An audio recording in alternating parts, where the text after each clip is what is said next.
Continuación de extorsión. El familiar capturado. El chantaje del familiar capturado es cometido en especial por la delincuencia común. Las víctimas tienden a desesperarse y se convierten en la presa fácil para que el delincuente aproveche la angustia y convencerlos de pagar. Desde las cárceles. La extorsión carcelaria tienen como cerebro una persona retenida. El chantaje sexual a las redes y celulares. Esta modalidad se refleja en la investigación porque policías capturaron en enero a Álvaro Arrieta Castro, un estudiante universitario señalado por adolescentes de exigirle que tuvieran relaciones sexuales para no divulgar fotos íntimas suyas. En la mayoría de los casos, la víctima de esta clase de extorsión son mujeres.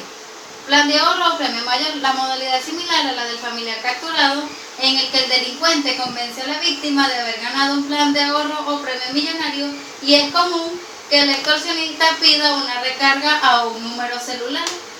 En cambio, al secuestro es un delito que consiste en privar la libertad de forma ilícita a una persona o a grupo de personas, normalmente durante un tiempo determinado, con objeto de obtener un rescate o cumplimiento de otras exigencias sin perjuicio de lo cual de los secuestrados de terceros.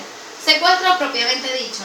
Este delito está previsto en el encabezamiento del artículo 460 del Código Penal venezolano vigente en los siguientes términos: quien haya secuestrado a una persona para obtener de ella o de un tercero como precio de su libertad, dinero, cosas, títulos o documentos que produzcan un efecto castigado con prisión de 20 a 30 años, organizado o dirigido.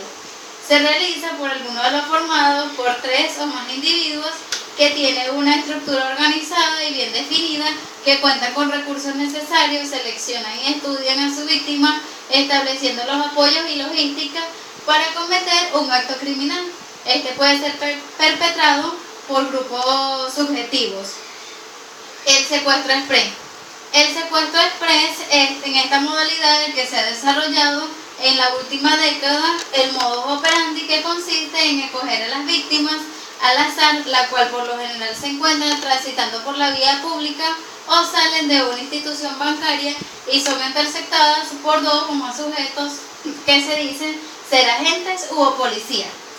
Secuestro virtual. Se busca un beneficio económico e inmediato. Se engaña a las víctimas comunicándose que tiene un familiar secuestrado sin que éste lo haya efectuado, afirmando a los familiares que si en una hora o determinado tiempo no entregan una cierta cantidad de dinero, le harán daño a su familiar.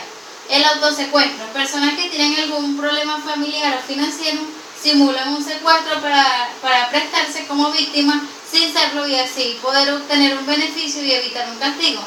Por lo general, este tipo de secuestro lo realizan adolescentes o personas que tienen amantes con problemas financieros. La estafa.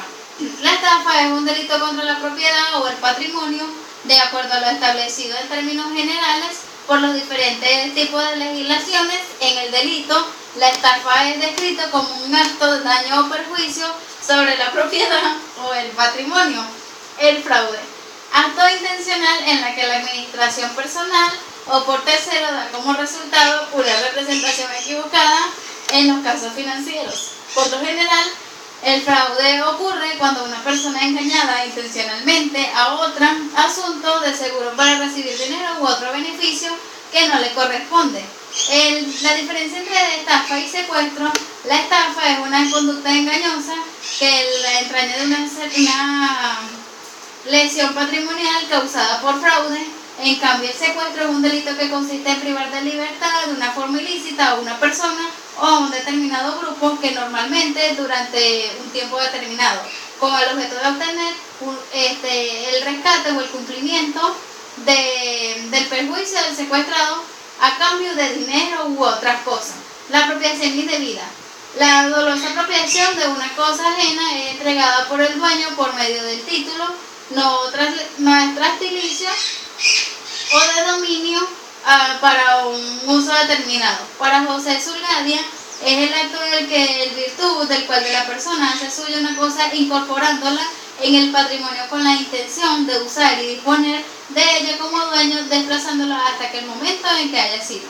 La usurpación es el delito que contribuye a una de las modalidades delictivas del apoderamiento de bienes muebles o derechos reales con el objetivo del delincuente es despojar el dominio de un mueble sobre las cosas inherentes en ejercicio de algún derecho real sobre inmuebles. En las características, la apropiación indebida es un delito contra el patrimonio. El sujeto debe poseer bienes ajenos con una obligación de entregar o devolver a otra persona, como puede ser el depósito o la comisión administrativa. En la usurpación se obtiene el poder de la forma ilegítima y controvertida. Los delitos contra las buenas costumbres y el buen orden de la familia.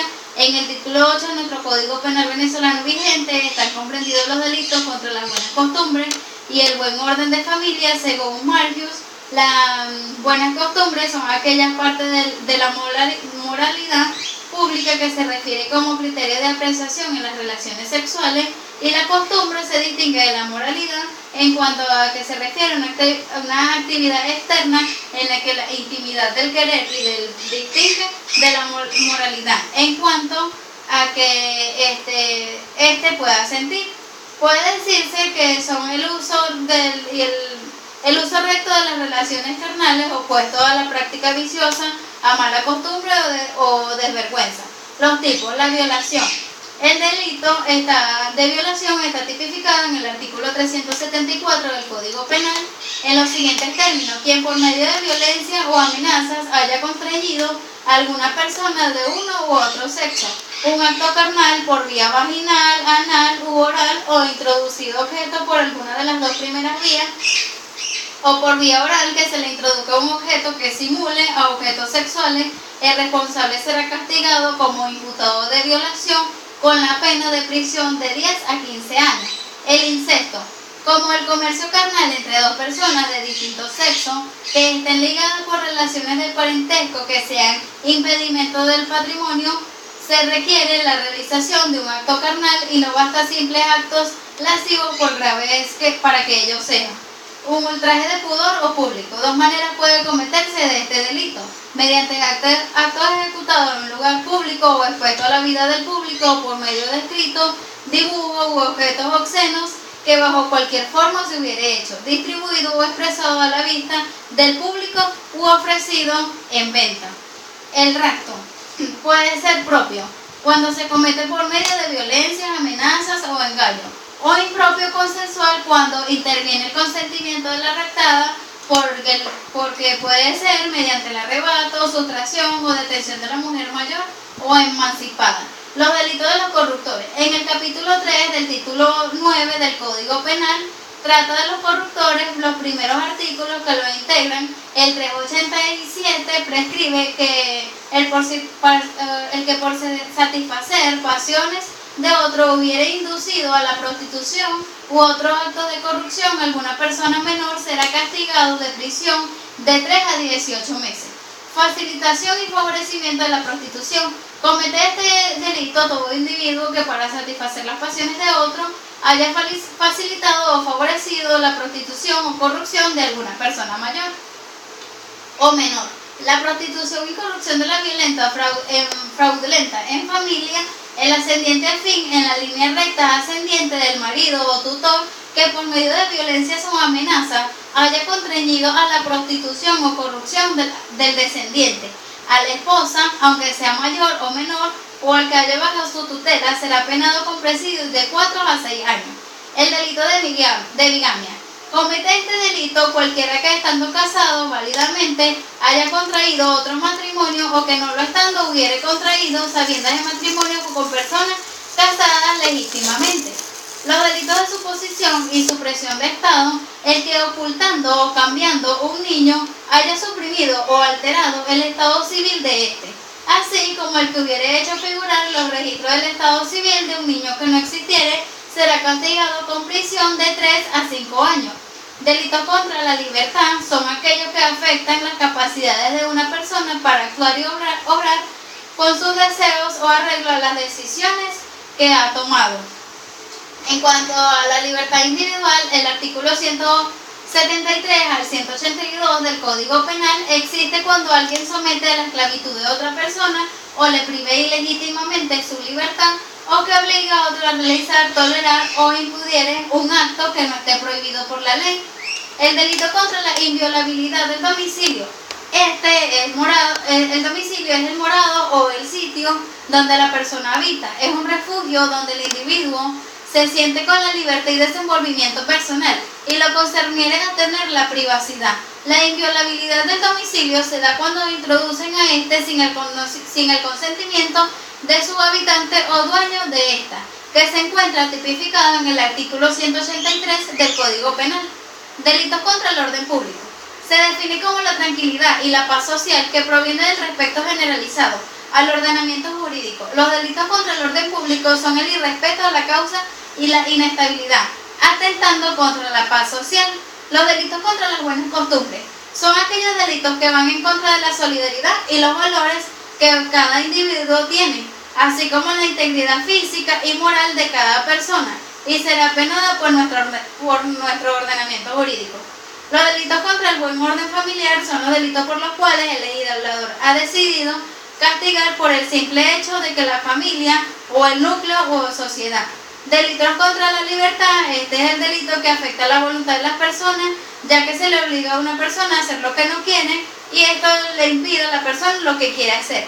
Delitos contra la administración de la justicia son aquellas conductas humanas que impiden o perturban la determinación de las personas responsables a la comisión de un hecho punible que hacen imposible la aplicación de la justicia.